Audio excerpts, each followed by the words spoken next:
Hello there, my name's Angela Kirin of Angela Kirin Media, and I'm here in the glorious Nimbin, New South Wales, to interview Andrew Kavasilas. Who is he? Let's find out.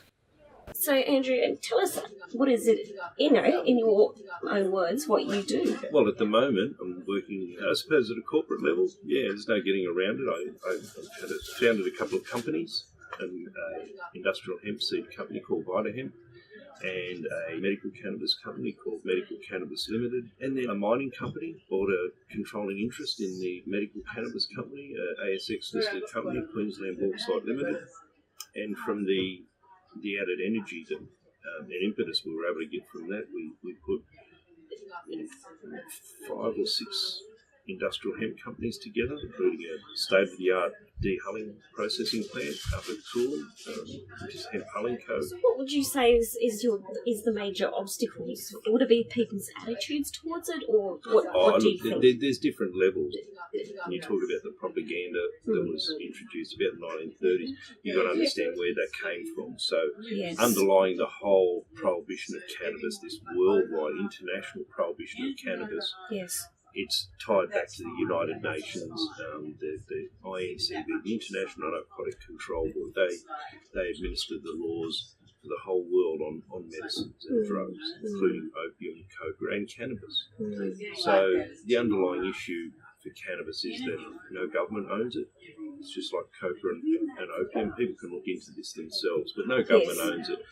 And if you understand that, well, then you have to accept the companies own it. Just yesterday you mentioned something that was really interesting about police doing saliva tests. Oh, yes. It's another really big obstacle here in Yes. Australia for what's going on.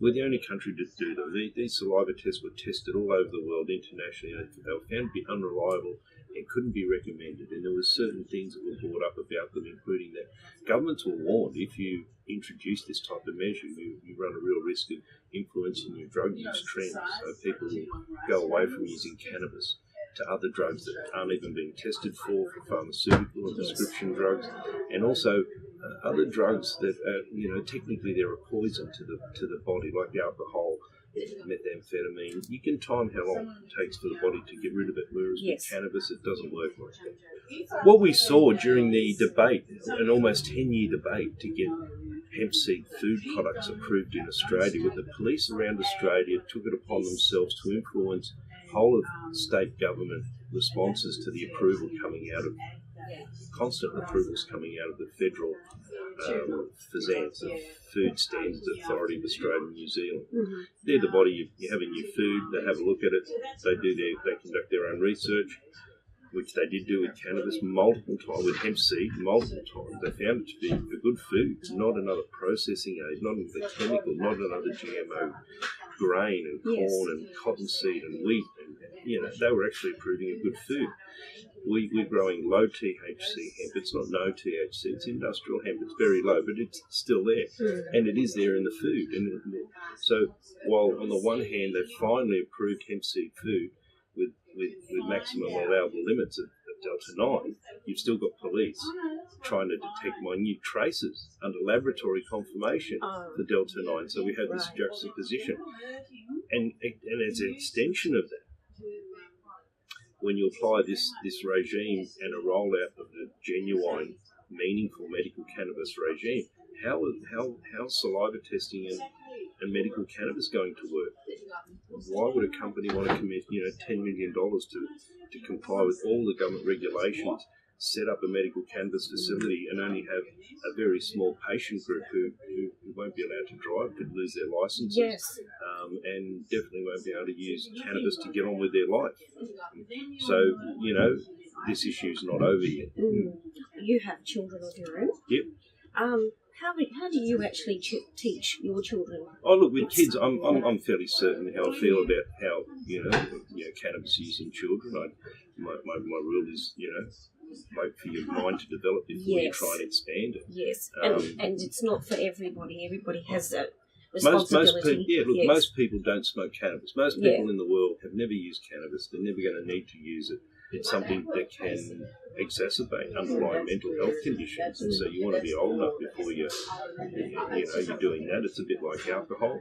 My children, I was really lucky. My kids, they, even though they grew up around cannabis and in Nimbin and a lot of activity and exposed to a lot of cannabis use, I kept a pretty hard line that I was pretty certain I wasn't fighting for changing laws to let kids smoke cannabis. So, that kind of thing was enforced a bit harder in my household. And my kids grew up in a time where party drugs and MDMA and even meth and ice were making their way.